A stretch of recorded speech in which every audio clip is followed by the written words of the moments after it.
Welcome to Super Lady Hero Hour. We are your co-hosts. I am KB and this is Yell Teagle. Thank you so much for chatting with us. Thank you guys. Nice to be here. It's so fun seeing all of these, awesome fellow geek sisters, man. It's like great. I love all these women getting it done.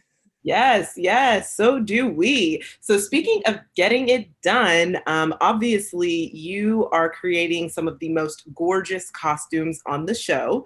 So, tell me, how much was straight from the comic book, and how much freedom did you have to kind of create your own style and put your own spin on kind of the traditional suit? And, maybe one example would be Stormfront, because we know that, from a comics perspective, Stormfront is male. So, chat That's with us a right. little bit about that. Yeah, I'm glad you brought her up. That's a great example. Yes, Stormfront in the books is a man. He's a Nazi man. And so it was really interesting taking the journey of discovery with Eric Kripke and our other executive producers on, how we were going to address creating a female Stormfront. And it started with talking about what her powers might be, like what parts of the character from the book we wanted to hold on to, which turned out ended up being more about the nature of the character than really the aesthetic of the character.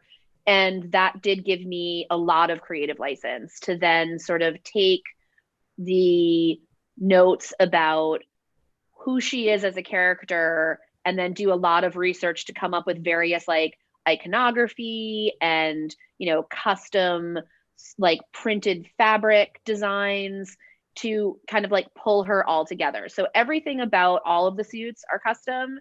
And on Stormfront, it's no different. She actually has a couple of different custom fabrics that we created for her, and all of her sculpted elements are as well custom. So then it's just a question of like having Aya come into the fitting room and play around with proportions and, just sort of dial it in. Wow, Let's thank you. talk a little bit about pockets. It was a Somebody plot else just point. asked me that.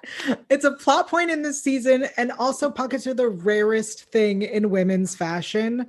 So I have to know Right? which costumes have pockets. Girl, by the way, my assistant designer walked in this morning and she has the cutest dress on. She's like, yeah, I was waiting for like a date, but it's COVID, so I'm wearing it to work. And I'm like, and it has pockets. Like, what a selling point.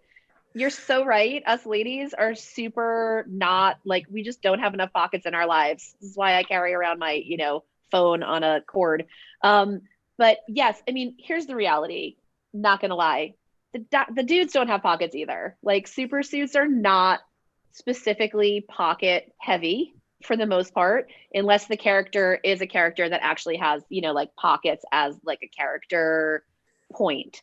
I will say though, Starlight does have a pocket. She has her Wow. little pouch that we created out of gold lame leather that she wears on her belt, and a cell phone will fit into that depending on what model you have. So she's actually a step ahead of most of the guys. So we did right by Starlight, but it's funny because this is the second Stormfront no pocket question that came up because of that line in the show, and I really should have thought ahead because Homegirl does carry her cell phone everywhere. Awesome. Thank you so much for joining us here on Super Lady Hero Hour. It was great chatting with you. Thank you, ladies.